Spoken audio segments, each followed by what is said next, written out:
Hi, ladies and gentlemen. Welcome to this another class. And in this class, we are going straight into the business of the day, climate scenarios. All right, that's where we're starting. So we want to understand, what is climate scenario? Yes. So climate scenarios, basically, I want to define it according to IPCC. What's the meaning of IPCC? Because you need to know this, ladies and gentlemen, because this is the superstructure that you are going to lay everything on this course upon.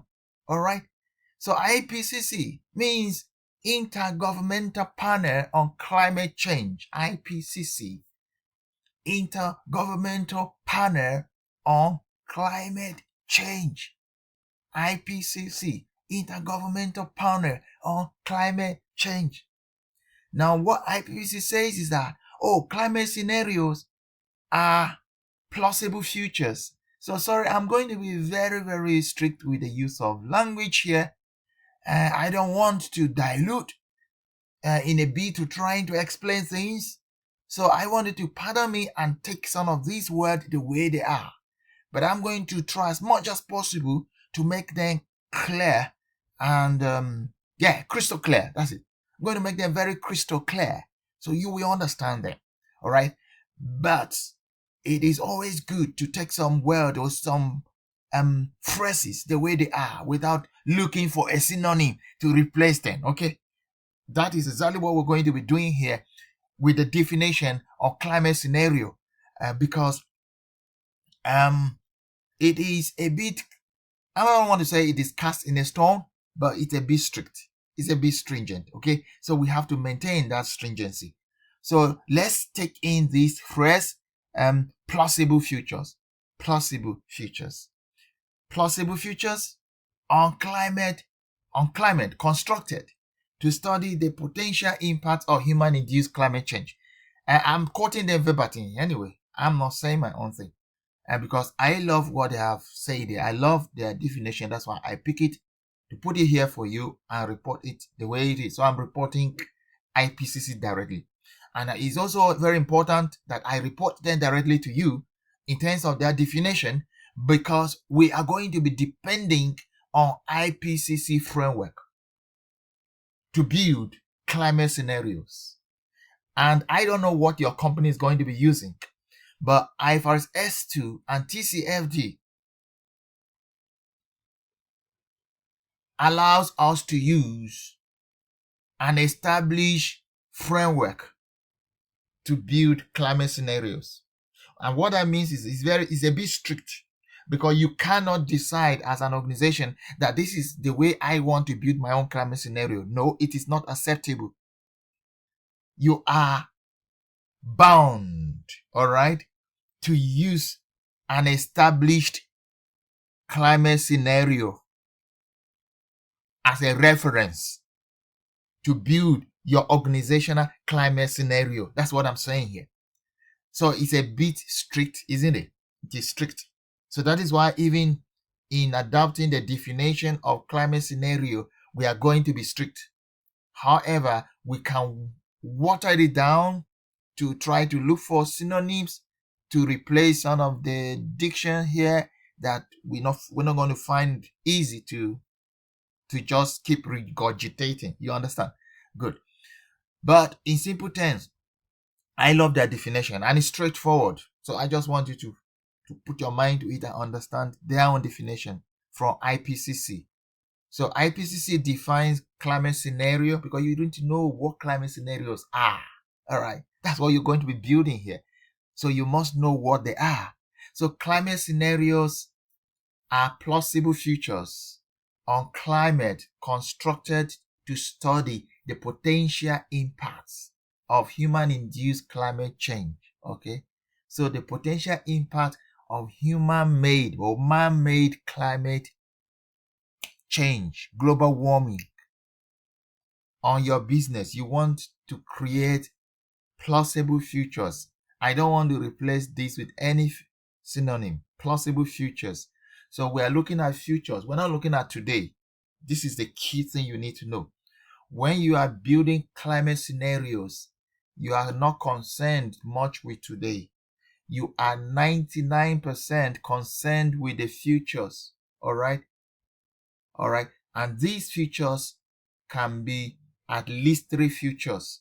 You have future 1, future 2, future 3. So these futures, they are called plausible futures because they are not going to be done arbitrarily.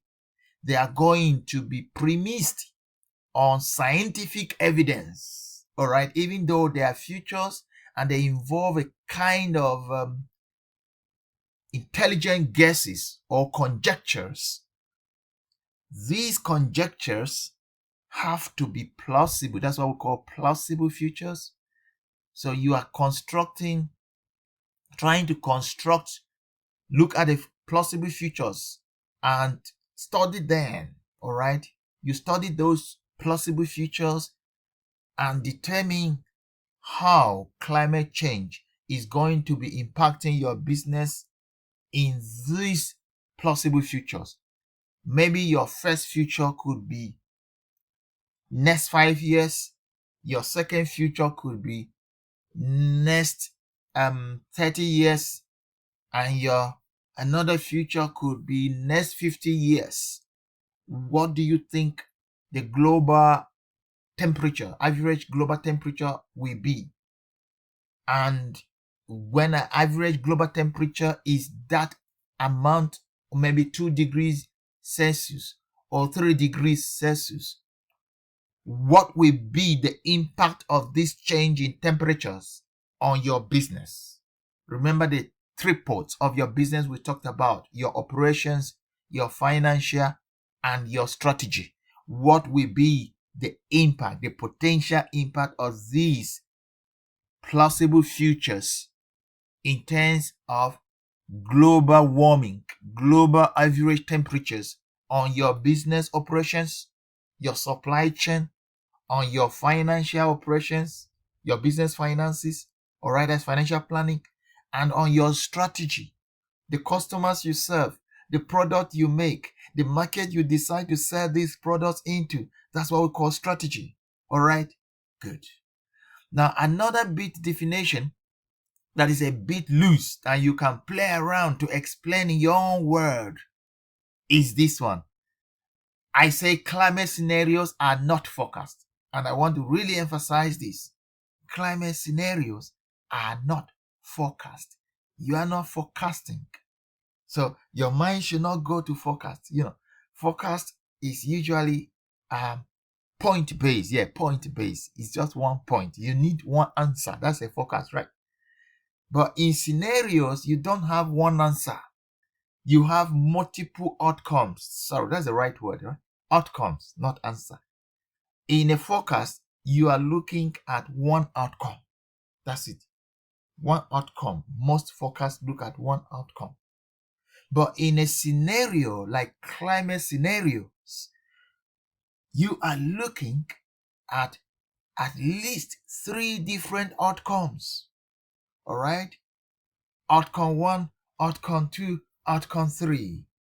And you are not sure of which one is going to play out in the next 10 years, in the next 30 years, in the next 50 years, in terms of climate change and how it's going to impact your business tripods of operations, financial planning, and strategy. You don't know. So that is why I am categorically saying that climate scenarios are not forecast. They are plausible futures. You see, I can't just dodge away from plausible futures. I keep using and repeating it. So I will advise that you get used to this very phrase called plausible futures.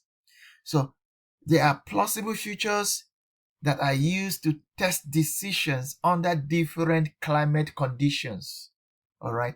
So under different climate conditions, you want to be testing decision making under different climate conditions, whether you should go into making this product or you should discontinue making the current product you are making.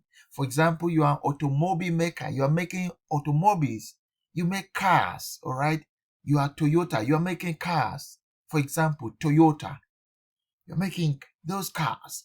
And now you are considering your decision making, whether to continue making diesel engine cars or to make hybrid cars or to make fully electric cars. So these are different decisions, considerations you have to make, but you need to be guided by some future outcomes. That's what we call plausible futures. These future outcomes that you have to create to guide this decision making are climate outcomes. They are all about global temperature, the future global temperatures. What you are thinking the global temperatures are going to be. Will the global temperature be 1 degree Celsius? Or will it be 2 degrees Celsius? Or will it be 3 degrees Celsius? You are not sure. Nobody is sure. It all depends on multiple factors interplaying together to determine our future as human beings living on planet Earth. So nobody is sure. And it also depends on the coordinated effort by countries and nations towards combating global warming and climate change. So you are not sure. In the midst of the pack, you're going to have nations who will prefer to pursue their selfish interest, their national interest. So you're going to have a strong wind of nationalism, nationalistic leaders who don't believe in global warming and climate change. Like the situation in America right now and some countries around the world that will derail the commitment and coordination of effort towards combating climate change. So the global temperature could escalate to 3 or even 4. So you are not sure. So that is why IFRS S2 and TCFD it's a requirement, it's a must that you must build climate scenarios to guide your corporate planning into those plausible futures. And that's what we're doing. So thank you very much. I believe you understand what climate scenarios are now, because this is what we are going to be doing here. We're not going to be doing anything else. We're going to be strictly building climate scenarios. So you need to know what it is. That's why I'm spending good time from these introductory classes to make sure I bring you in and immerse you into your basic knowledge and understanding of climate scenarios. IPCC, and the meaning of IPCC is a United Nations institution or initiative that was set up to coordinate the effort towards managing climate risk.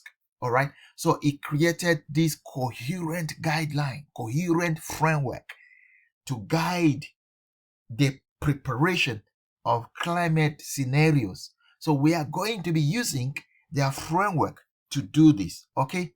Thank you. Now, the importance of climate risk scenarios. Why is it important? It's important that you build climate risk scenarios because climate risk has become a financial risk. And we all know that companies don't play or joke with financial risk, because financial risk can either make or destroy a company. So climate risk has become financial risk. And you're going to see that very soon. I will prove it. We'll prove it together and you will agree that yes, climate risk is now financial risk.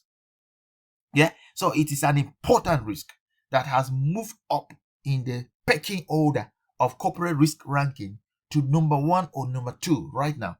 Therefore, you need to create scenarios that will put a structure to managing this risk.